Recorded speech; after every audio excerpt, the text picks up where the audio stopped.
Greetings to all my friends and fellow car enthusiasts and other enthusiasts that are on my channel and will see this on YouTube or Facebook or wherever else this video will be seen and shared. It's Saleen Driver coming to you today with a video about, surprise, surprise, my Saleen. Well, I've decided to do a video series here in 2021 about this car, specifically to answer questions that have been asked for quite a while about this car and why I've done certain things to this car and why I've changed certain systems on it and why I picked what I picked to make those changes. Now, a lot of people say to me, why are you modifying a Saleen? I mean, you know, you're killing the resale value. And my response is always, I don't care about the resale value. All I care about is how much enjoyment I get from this car. And the changes I've made to this car have done nothing but enhance the enjoyment of this car, such as, for example, changing the engine from a 2002 valve V8 to a 2003 4-valve supercharged Terminator V8. But we'll get to that in another video. Oh, by the way, that little ball there, that was actually put in for my daughters, so they knew how far to pull the car in, the other car, which is outside. So that when that thing touches the windshield, they know to not pull in any further and hit that wall. By the way, like my little NASCAR memorabilia, these are body parts off of, that's a door off of a Danica Patrick car, and that is the rear trunk lid off of a Kyle Busch Xfinity car. Very proud of that. Anyway, I wanted to do today the seats, because I changed the seats out in this Mustang many years ago because, well, quite frankly, because I have a very bad back. My back is not great. My lower back has has multiple injuries in it, and these seats here, this is the passenger seat, this is the stock seat, was painful. Quite frankly, on long road trips, this is a very painful seat.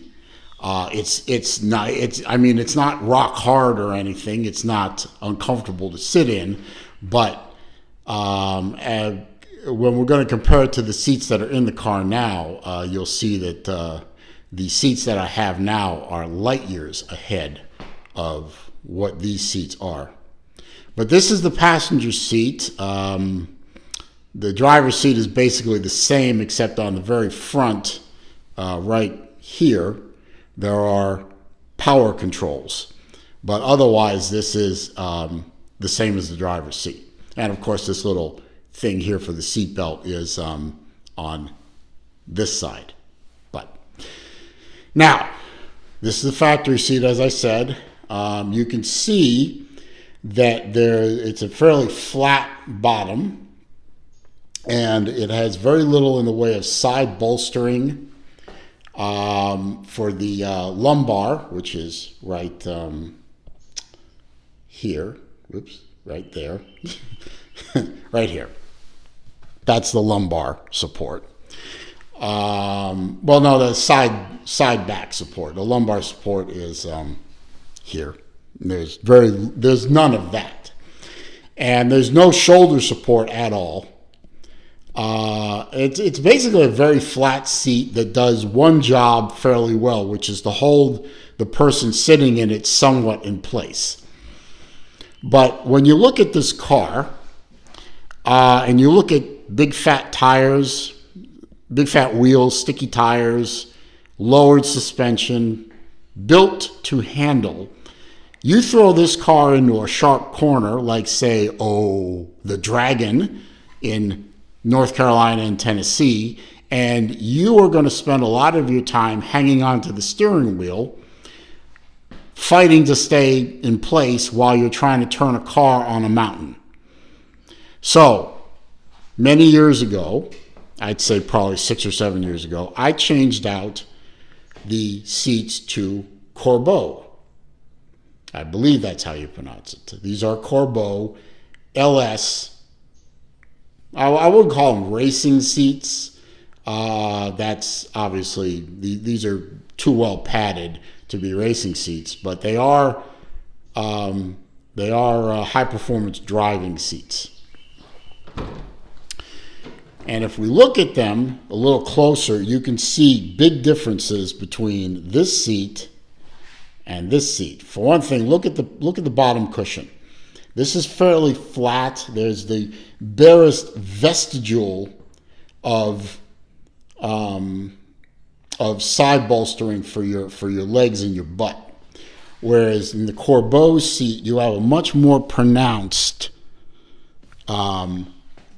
thigh support, side thigh support, and you can see that on the bottom here it's fairly flat and linear across the front, whereas on the Corbeau you have an extension for your basically for your hamstrings, for your under thigh support. So the seats extend out a little bit, almost to your knee. The back of your knee, so you have much greater support for your entire upper leg. You also have these very pronounced side bolsters and shoulder bolsters. You sit in this seat and you are locked in. It even has provisions, as you can see, for over-the-shoulder harness if you want to go that far. I obviously didn't. But these seats, when you sit in them, you are very locked in. Now, if you are wide of girth, heavy, this is going to be a problem. But they do make seats for folks that are larger. But this seat fits me very well. It's a cloth seat, almost a suede seat with a little bit of leather at the wear points. So they're easy to take care of, and you don't slide around in them as much, and they aren't cold in the winter and scorching hot in the summer. So they really do a great job. And the seats in this car are the same side to side. The main difference is in the bracket, which is car specific. The bracket is where the adjuster is. You can see there's a recline mechanism there. There's up front, there's the, well, you probably can't see it, but there is the forward and back adjustability, and then there's provisions for the seatbelt receptacle over there. So, big upgrade, not cheap.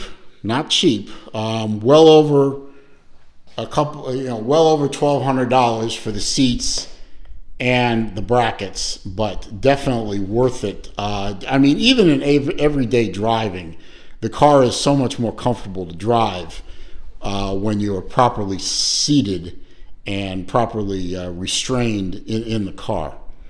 Now, you may have noticed the back seats are still the same color and material as the front seats used to be. There's a specific reason for this. So before you start clowning me in the comments, there's a reason.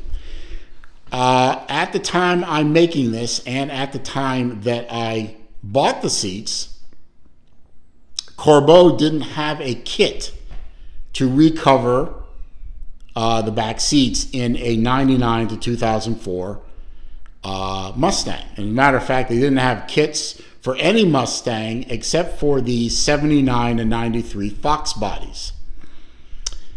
Now, Corbeau said they would sell me the same material that the front seats were done in. They would sell me all the material I need to cover those back seats for, I think they quoted me $500 for the material.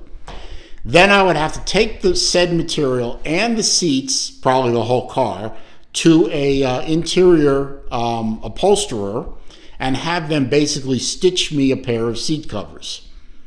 And that was, I was quoted locally in the high 3-figure to 4-figure range. So it literally would have cost me more money to recover those rear seats that are never sat in than it was to buy a pair of seats for the front plus the brackets.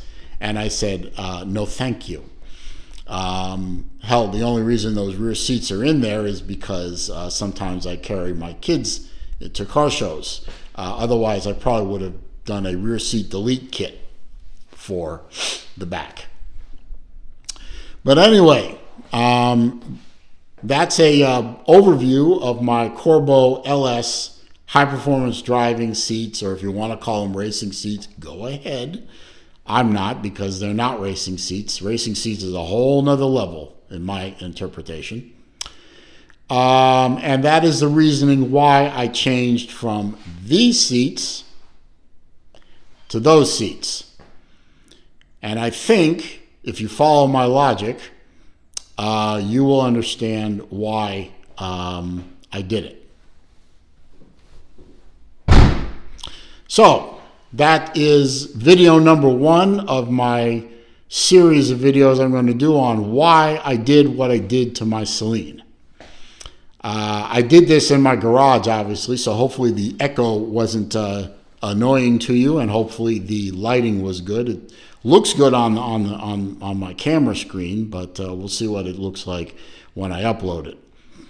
I hope you enjoyed the video and found it useful, maybe even found it useful for reasonings on why you should do this to your car if you engage in a lot of high-speed, high-performance driving, hopefully in a controlled environment and not out on the street where street racing is stupid. If you like the video, give me a thumbs up, please. That does help the channel. Comments, questions, suggestions down below. I do read them all. I do respond to them all. However, if you're going to post links to dark websites, I'm going to delete the comment and block you. And if you're going to be a jackass and you're going to troll me or troll my beloved Saleen, I'm going to delete that comment. I'm going to block you as well. If you're new here, of course, welcome. I'm glad you're here. I have videos on many different subjects, including this car. There is a walk-around video of this car in the channel. Go search for it. It takes about 30 minutes, but I think it's a good video, and I've gotten excellent feedback on it. And on your way out, please don't forget to subscribe. Hit the subscribe button, then click the bell icon so that when I upload new material or I go live and do a live chat, you are alerted to these facts. Otherwise, stay safe, stay well, keep it between the ditches, and I'll see you in my next video in this series.